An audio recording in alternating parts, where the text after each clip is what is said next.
Hi everyone, welcome to my channel. Today we are going to deal with the topic that is neurological infections, in that is meningitis. So what is the definition of it? It is inflammation of meninges that is covering the brain and spinal cord. As we know that the brain and spinal cord is covered by the meninges layer. When there will be inflammation, that is the swelling, redness to that area, then the condition is known as meningitis. So here we know that the inner it is the layer is known as the pyometer, the middle layer is the arachnoid matter, and the outer layer is the dura mater. These three layers are the layers of brain.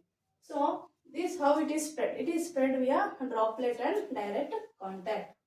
So as I said you that inflammation of meninges is nothing but the covering the brain and spinal cord. So there is a different terms, separate terms for the what is that for the inflammation of brain and what is the inflammation of spinal cord. What is this terms? So encephalitis, nothing but the inflammation of the brain is called as encephalitis, and inflammation of the spinal cord is known as myelitis.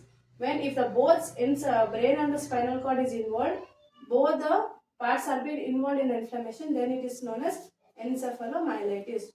So don't get confused here. If the meninges layer is involved in inflammation, it is known as meningitis. When the brain is involved, it is called as encephalitis. When the spinal cord is involved, it is known as myelitis. When brain and spinal cord is involved, it is known as encephalomyelitis. So causes. What are the causes? As we all know that inflammation is caused by the infection of the bacteria, viral or fungal. So main causes of this inflammation are the bacterial cause, viral cause, fungal cause and chemical. So in bacteria, I have been written in the color because so that I want you to know, and it means that it is very important. So what is the bacteria which causes the meningitis? It is Neisseria meningitis, also known as meningococcal meningitis. It may come in any form in the questions. In adults, the cause of this meningitis, that is bacterial meningitis, it is streptococcal pneumonia or pneumococcal.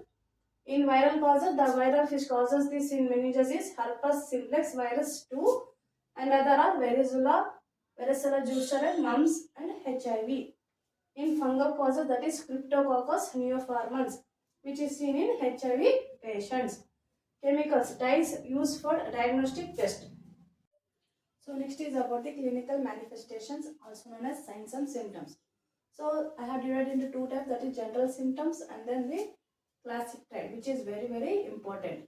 So general symptoms like there will be increase in body temperature, that is pyrexia, headache will be seen, nausea and vomiting, and photophobia and phonophobia. In the last class, that is headache, I have discussed about the what is photophobia and phonophobia, because these are the signs which have been seen in the headache also.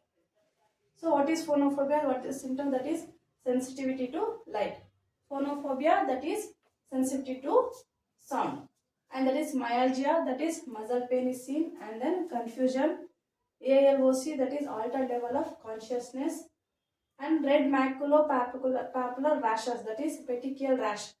That is nothing but the rashes over the body, which is caused by the Neisseria meningitis. This is very important question which is going to ask in the competitive exams. They can ask as maculopapular rashes or petechial rash. When in which disease condition it is seen? It is seen in meningitis. Okay. So this is the classical trend. What are the classical trend? This is nothing but very important signs and symptoms which is seen only in the meningitis. In cases of meningitis, that is Kernig sign, Brut-Zinksin sign, and then mutual rigidity. What is Kernig sign? Kernig sign is nothing but when the patient is lying in the supine position, when the leg of the patient is flexed towards the abdomen, then the extension of the legs is impossible. That is the Kernig sign. Then it's Brut-Zinksin signs. That is the when the flexion of the when the neck of the patient is been flexed or bent, which causes the flexion of the knee and the hip. What happens when the neck of the patient is been flexed? Automatically the knee and the hip of the patient body is also flexed. That is nothing but Brut-Zinksin sign. And mutual rigidity. Rigidity is nothing but the neck stiffness is seen. So next is the investigations. In this, that is CBC, WBC, that is when there is an infection inflammation, so there will be an increase in the WBC count, that is inflammation will be there. And CFS, CSF, that is cerebrospinal fluid, it is checked because when there is an increase in the intracranial pressure that is greater than 15 mm of Hg. Serum electrolytes, lumbar puncture is done because of increased ICP, and then CT scan, it is used done because when there is an increase in the ICPR to if any hydrocephalus is detected, and then X-ray. Next is management. It is divided into two: pharmacological management and nursing management. Pharmacological management, that is antibiotics like penicillin, ceftriaxone, vancomycin 500 mg BD for 7 to 10 days, and administer dexamethasone, that is 4 mg to reduce the inflammation. Fluid and electrolyte, then monitor osmotic diuretics is administered, and phenytoin sodium. So nursing management, that is very important. First we have to monitor the vital signs, that is neurological assessment to be done, fluid and electrolyte balance to be corrected, elevate the head end of the bed to 30 degree. Isolation is on first priority. As we know that this is a droplet infection, so isolation of the patient is on first priority. Then monitor for seizure activity, and then avoid bright light because of photophobia. As I said, when there is sensitivity to light, so avoid of bright light is to be important. Then provide calm and quiet environment. Infection control practices, because of this seasonal and droplet infection, and there is isolation of the patient is very important. So infection control precautions in the hospital and institute to be taken. Then record intake and output chart, measures to reduce the fever.